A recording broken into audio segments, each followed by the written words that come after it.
Bonjour à tous, bienvenue sur vidéobourse.fr pour un live en ce début de semaine actif. La semaine dernière a été mouvementée, il y avait des élections ce week-end, donc il y en a un peu de tension tout au long de la semaine. Ce matin, on ouvre d'abord en baisse, on retrace bien. Il y a des annonces de Donald Trump. En fin de semaine dernière, c'était des rumeurs sur des taxes éventuelles sur l'acier et sur l'aluminium. Il y a également, je pense, début de semaine, des rumeurs sur des taxes éventuelles des voitures venant d'Europe. Beaucoup de choses à voir. Bonjour Arié Cohen Salut d'Itoro. Fabien. Salut Fabien, bonjour à tous. Effectivement, on a eu une semaine assez mouvementée, hein, et surtout en fin de semaine, comme tu l'as dit, avec l'intervention de Donald Trump. Donc, ces menaces protectionnistes commencent à se matérialiser. Un an après sa prise de fonction, donc, comme tu viens de l'indiquer, il a instauré des taxes sur les importations d'acier et d'aluminium aux États-Unis. L'acier devrait être taxé à hauteur de 25%. Non, pardon, l'aluminium à hauteur de 25%. Autant pour moi. L'acier à 25% et l'aluminium à hauteur de 10%. Il a également indiqué hier soir que ces taxes concerneraient tous les pays. D'accord, au départ, il n'avait pas forcément indiqué des pays précis, mais il a confirmé que cela devrait toucher et concerner peu importe le pays qui déciderait donc d'importer de ces matières premières vers les États-Unis. On a directement eu un petit ressenti du côté de pas mal de pays, notamment la Chine, qui est un important fournisseur mondial de ces métaux, mais pas seulement. On a également eu des informations en provenance de l'Europe, mais également du Canada. Donc, ça a eu pas mal de mouvements de ce côté-là ces 3 derniers jours. Alors, je ne sais pas comment tu le sens, mais on a l'impression que ça crée un peu de méfiance et de défiance des investisseurs. Mais ceci dit, les plus bas sont quand même rachetés. Quoi. On n'est pas dans des ventes paniques, etc.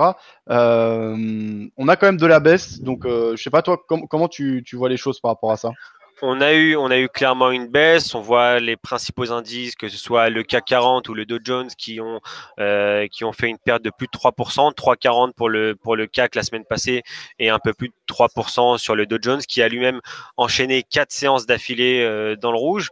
Donc oui, il y a eu une certaine panique, mais pas plus que ça. On voit que ce matin, ça stagne un petit peu. Alors, il y a des secteurs qui ont été plus touchés que d'autres. Il faut savoir que une taxe sur l'aluminium et sur l'acier aura un impact direct sur des industries telles que l'automobile, l'électroménager, le matériel agricole ou les équipements pétroliers. D'ailleurs, l'action ArcelorMittal en a fait les frais la semaine passée, qui chutait de plus de 5% sur la semaine. Donc, c'est vrai qu'il y a certains secteurs qui seront forcément plus touchés que d'autres si ça s'avère être confirmé. Ok. Et est-ce que tu as vu et entendu parler également d'éventuelles taxes sur les voitures? J'ai vu ça passer rapidement ce matin. J'ai entendu également ce matin, il y a eu en fait, si tu veux, comme je l'ai dit, la Chine également l'Union européenne, hein, qui avait indiqué. Alors c'est Jean-Claude Juncker, c'est le porte-parole du président de la Commission européenne, qui avait indiqué qu'ils allaient éventuellement prendre des mesures justement pour contrer un petit peu cela, justement sur des sociétés américaines, que ce soit les motos Harley-Davidson, l'alcool Bourbon ou encore les vêtements Levi's. Et il y a eu justement une réplique directement de Donald Trump également hier soir concernant le secteur automobile allemand, comme quoi il pourrait éventuellement ajouter une taxe supplémentaire sur l'automobile allemande. Ok, et bah, tout ça crispe un peu peut-être les marchés, puisque sous-entendu, après ça peut être un peu une escalade et ça peut un peu bloquer le commerce mondial. Est-ce que c'est comme ça qu'il faut le comprendre? Dans un premier temps, oui, c'est clairement comme ça qu'il faudra le comprendre. La Chine avait également indiqué qu'elle allait essayer de diminuer un petit peu son importation de soja des États-Unis, si vraiment ça venait à se confirmer. Donc, ça pourrait éventuellement être une mini-guerre entre tous ces pays, hein, encore une fois, hein, je parle d'une guerre économique, mais c'est vrai que voilà, cette nouvelle taxation pourra avoir un impact assez important dans pas mal de secteurs et, et également même en France ou en Europe. Ok. Donc ouais, ça à suivre en toile de fond. Et un autre dossier qui dure maintenant sur quelques années, qui va encore durer quelques années, en tout cas de nombreux mois, c'est le Brexit. Est-ce que tu as des nouvelles infos? Alors oui, on a eu la première ministre britannique Theresa May qui a fait un discours justement vendredi pour l'après-Brexit. Voilà, elle souhaite tout simplement un partenariat le plus large et le plus approfondi possible après mars 2019, la date à laquelle le Brexit devrait être confirmé. Elle craint tout simplement des frontières un petit peu dures entre l'Irlande du Nord et la République d'Irlande. Donc elle souhaiterait tout simplement que cela se fasse de la meilleure des façons possibles pour éviter des problèmes économiques à tous ces pays. C'est grosso modo ce qu'elle a dit vendredi pour l'après-Brexit. D'accord. Et ça, c'est plutôt interprété comme négatif ou... Non, ça reste assez positif. Après, voilà, c'est vrai que le Brexit, c'est un dossier qui dure quand même depuis pas mal de temps maintenant. Donc, ça commence à devenir un petit peu long. On n'a pas vraiment de nouvelles informations à chaque fois qu'il y a un discours. Je pense qu'on aura vraiment plus d'informations une fois que ce sera vraiment acté, où on aura des chiffres et une date bien précise à laquelle ce sera confirmé. Ok. Un dossier qui a captivé l'attention des investisseurs la semaine dernière, c'était donc les élections, surtout en Italie, il y avait aussi en Allemagne. Les résultats, je crois qu'en Allemagne, c'est plutôt rassurant, et en Italie, C'est ça. En Allemagne, c'est plutôt rassurant. En Italie, c'est très très mitigé. D'après ce que j'ai pu comprendre, aucun gouverneur, aucun des trois grands blocs, d'accord, ne pourra gouverner tout seul. Donc, ils seront dans l'obligation de faire des compromis et de se rattacher à d'autres partis. Donc, ça reste relativement instable. D'ailleurs, je crois qu'on aura un peu plus de résultats dans le courant de la journée, voire même ce soir pour les élections italiennes. ok. Ça peut être un vrai catalyseur ou simplement Je un événement qui amène de la volatilité, mais sans vraiment créer Je, de... je pense que ce sera peut-être un événement qui amènera de la volatilité, peut-être pas le catalyseur attendu. Ouais. Ok, donc à surveiller, mais sans plus a priori. Bien sûr. Tu voulais nous parler des crypto-monnaies. Alors, on avait parlé la semaine dernière des nouveautés avec les deux nouvelles crypto-monnaies qui étaient implémentées sur la plateforme eToro. Neo Euh, et Stellar. ouais, Neo et Stellar. En ce moment, les crypto-monnaies vont un peu mieux. On n'est plus dans l'euphorie de décembre, mais on repasse par exemple la barre des 11 000 sur le Bitcoin. On n'est plus dans l'euphorie de décembre, effectivement, mais on est bien loin des niveaux bas qu'on a pu avoir en début d'année, que ce soit 6000 ou quasiment sur le Bitcoin. On a quasiment redoublé depuis, on est déjà à 11 500 dollars. Le Ripple qui repasse la barre des 1 dollar. L'Ethereum classique au-dessus des 30 dollars. Donc oui, ça va mieux, ça se stabilise. C'est assez positif pour la suite. Comme je l'avais dit également lors des précédents webinaires, c'est très important que le marché ne monte pas trop haut et trop vite. D'accord? On a eu une chute assez importante de quasiment 70% sur la majorité des cryptos.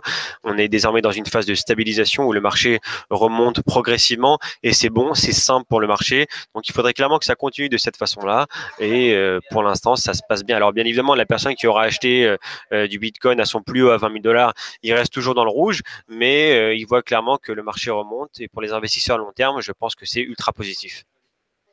D'accord. Est-ce que tu avais d'autres choses à nous dire par rapport aux cryptos? On avait notamment évoqué le pétro, et j'ai vu que sur le pétro, pour le moment, c'est un peu mitigé.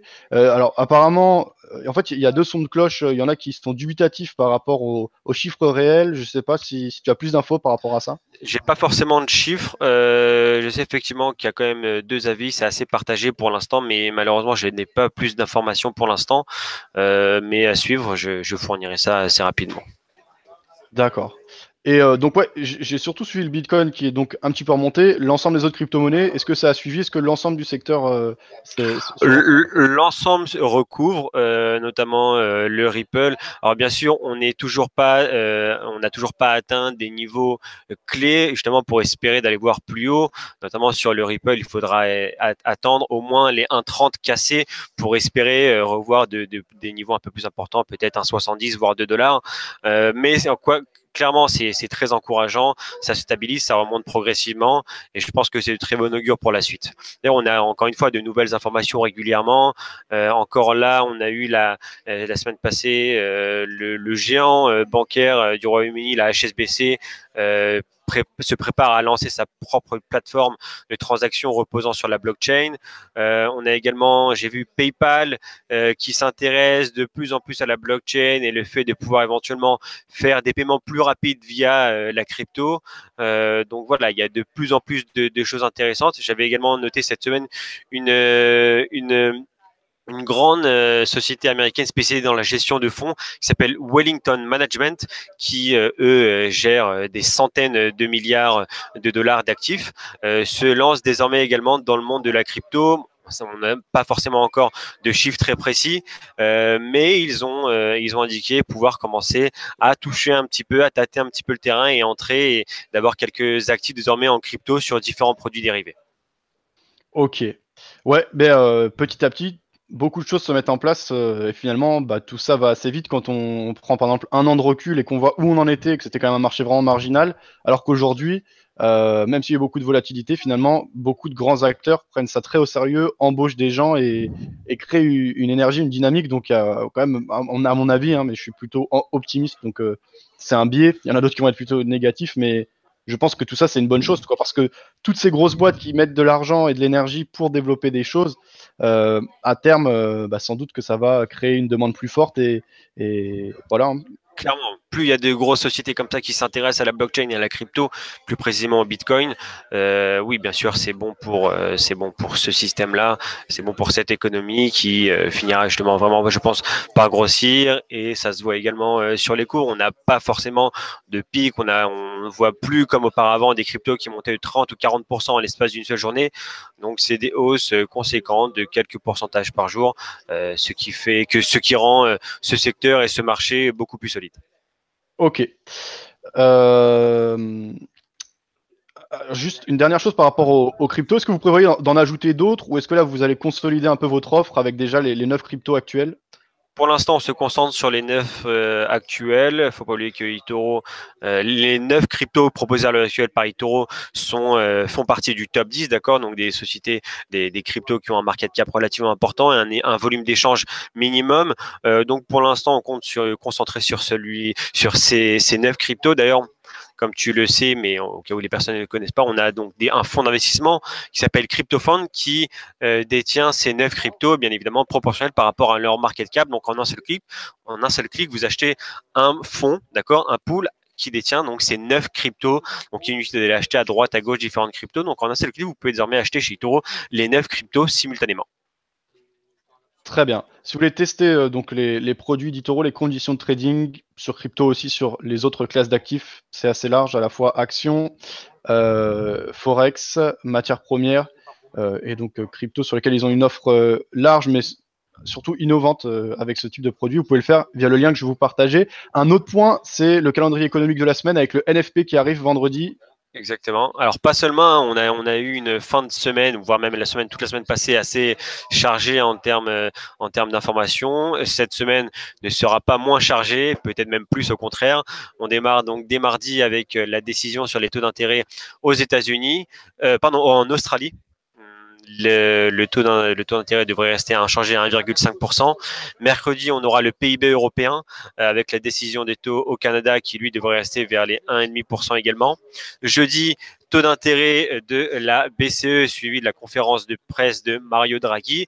Et vendredi, décision sur les taux d'intérêt au Japon suivi de la conférence de presse. À noter également une information intéressante au Japon, le taux de chômage a atteint son plus bas niveau depuis avril 1993 à 2,4% de la population active, qui reste un chiffre relativement bas, relativement intéressant. Il faudra également suivre la conférence de presse de la Banque du Japon qui promet d'être assez intéressante.